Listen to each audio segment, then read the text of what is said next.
Bom, pessoal, aqui a gente vai tentar fazer uma análise estatística. Seria um estudo de fatorial duplo. E a gente vai utilizar aqui planilha eletrônica e o SAS Studio, que é a versão universitária do SAS. Bom, aqui a gente já tem meio que um pré-script que a gente pode achar de qualquer lugar na internet na hora de rodar um estudo. A gente vai utilizar aqui o procedimento ProcMix do SAS, porque ele dá para a gente fazer a análise de modelos mistos e utilizar distribuição normal para os resíduos. Bom, então como que a gente monta o nosso script de análise? Bom, a princípio a gente tem um banco de dados, a gente vai lá e importa isso para o SAS, então é simplesmente manda copiar da planilha e cola abaixo desse data lines entre esses pontos e vírgulas aqui. Então o que a gente faz é copiar e colar aqui. Então a gente pega esse aqui, ó, que é só o cabeçalho. Esse cabeçalho a gente coloca nesse input. É bem simples na hora de importar. Então a gente coloca aqui o cabeçalho na mesma ordem do nosso banco de dados, só dos números. Só que tem um macete que é essa tabulação aqui, esse espaço entre uma célula e outra, o SAS universitário ele não identifica. Então o que a gente faz aqui é manda substituir, ó, ele já vem encontra esse espaçamento e mando substituir por algumas barras de espaço. Aqui nesse caso eu coloquei 3 e mando substituir. Então agora ele já lê o nosso banco de dados. Aqui, outro macete, eu criei um objeto y igual às minhas características. Então sempre no banco de dados eu deixo as minhas últimas colunas sendo as minhas características e na hora de seguir o estudo eu sempre sigo pelo nome delas. Então nesse caso a gente tem o RF sendo a primeira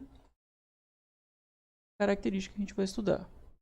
Bom, agora entrando no procedimento propriamente dito, a gente tem o data, que seria o nome do banco de dados, igual com o nome do banco de dados aqui em cima. Nesse caso, Thiago. No class, a gente vai colocar quais são os fatores que são classes.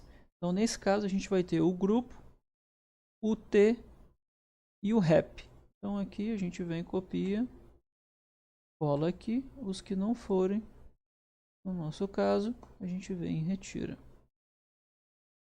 Bom, como eu falei, ele é um fatorial duplo. A gente tem o grupo e esse T sendo os dois fatores. Então, a gente vai colocar aqui nesse model a nossa característica igual. Então é o mesmo Y daqui de cima. Então a gente só vai mudar aqui em cima qual é a nossa característica, porque o modelo estatístico é o mesmo para as 4 características.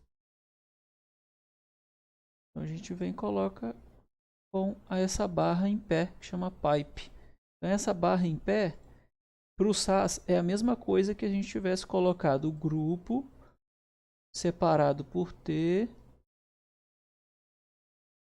mais a interação dos dois, que seria um vezes o outro. Então esse pedaço aqui a gente simplifica utilizando o grupo barra em pé o T. A gente sempre vai utilizar essa nomenclatura. E nos efeitos aleatórios, como a gente tem uma amostra aleatória de uma população, sempre nos estudos experimentais, o que a gente vai fazer é colocar o nosso REP, que é a unidade experimental que a gente criou, que é a identificação na hora da gente fazer uma amostra. Então, a unidade experimental dele, nesse caso, foi esse REP. Esse REP ela é a identificação de quê? Do grupo da mesa que ele identificou, do T mais o nome da placa. Então, quando a gente uniu a identificação dos três, a gente criou um código da nossa unidade experimental. Bom, após isso, a gente roda o modelo. Aqueles LSMins, que seriam as médias por mínimos quadrados, a gente deixa bloqueado, porque a gente não sabe qual efeito que a gente vai estudar para ver as médias, o teste de média. Então, quando a gente roda aqui, ele identifica quantos níveis a gente tem de cada uma dessas classes. Então, o grupo a gente tem duas, para o T a gente tem duas, e para o REP a gente tem 24, ou seja, 24 unidades experimentais. E aqui ele avisou que o critério, ele atinge o critério, mas deu esse ANA não positiva definida. Isso quer dizer que aquele nosso efeito aleatório não está sendo bom para o nosso modelo. Então, o que a gente vai fazer é rodar novamente, só que sem aquele efeito aleatório. Beleza, então a gente roda novamente. Não temos mais aquele erro, ou seja, aqui na matriz de covariância a gente eliminou aquele efeito da repetição da nossa unidade experimental, infelizmente. Então aqui a gente tem a matriz das soluções. A gente pode observar que sempre o SAS vai zerar o último grupo, a última classe de cada um dos grupos. Ó. Então é um artifício, uma restrição que o SAS faz para que ele consiga resolver o problema das matrizes lá na hora de ajustar o modelo.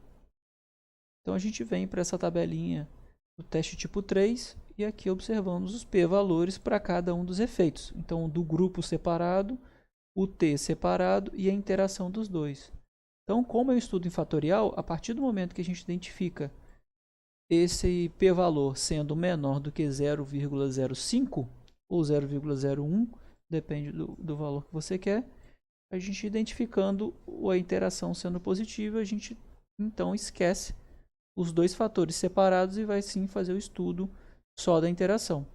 A gente volta novamente na nossa programação, libera lá os nossos mínimos quadrados, as médias mínimos quadrados, colocamos o efeito da interação apenas para teste mínimos quadrados e aqui usamos o teste de Tukey ajustado.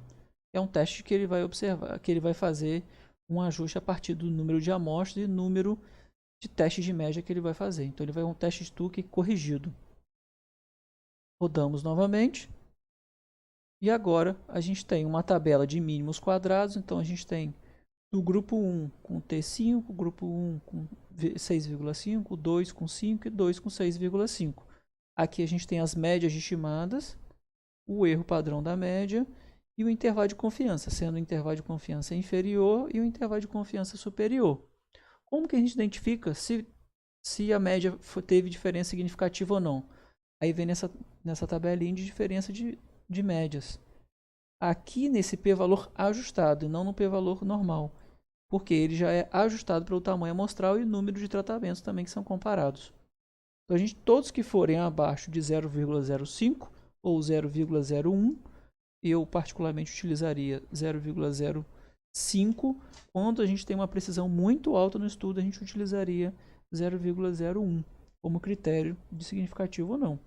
Então aqui, por exemplo, a gente tem que ele é muito significativo, não é significativo essa comparação, essa também não é significativa, entretanto, essas últimas três são significativas. Então o que a gente faz é vir aqui no SAS, copiar essa tabela, tem que ser pelo teclado, então é um Ctrl C, a gente volta lá na planilha e dá um Ctrl V, e agora a gente tem aqui na planilha eletrônica as nossas médias. Beleza. A partir disso a gente monta uma imagem ou uma figura utilizando as médias aqui de cada um deles. Então a gente marca só as médias dos grupos das comparações que a gente tem, manda incluir o gráfico, então um gráfico de coluna. A gente tem a média de cada um daquelas iterações e a partir disso a gente cria aqui uma distância da média até o intervalo inferior e do intervalo superior até a média. Então é o quanto a média percorre a cada um desses intervalos. A gente cria aqui um L e um U para calcular essa distância. Então a distância entre o menor valor e até a média vai ser igual a média menos o menor valor, e da média até o valor superior, para manter tudo positivo, a gente vai fazer do valor positivo menos a nossa média. Então, como é tudo em distribuição normal, os nossos intervalos de confiança e também a nossa variância, nesse caso, é homogênea. Se ela é homogênea, quer dizer que a distância para cada um dos intervalos de confiança para as médias, ele é igual. Beleza, então como que a gente inclui isso na nossa figura? A gente vem aqui em elementos, adicionar elemento, barra de erros, maiores opções, customizar e especificar valor. Sendo assim, ele pergunta quais são os valores positivos, a gente vem e marca os valores positivos, quais são os valores negativos, ou seja, a distância abaixo da média, a gente vem e marca nossos valores negativos e dá um OK. Então a gente pode observar aqui, pelos intervalos de confiança, quais são as diferenças estatísticas. E aí cabe a cada uma das revistas, a gente coloca em asterisco ou a letra, sempre balizando pelo teste de média que foi feito aqui embaixo. Então, se teve diferença entre as médias, a gente vem e coloca aqui embaixo cada uma dessas comparações e identifica naquela figura. Beleza? Qualquer coisa é só perguntar.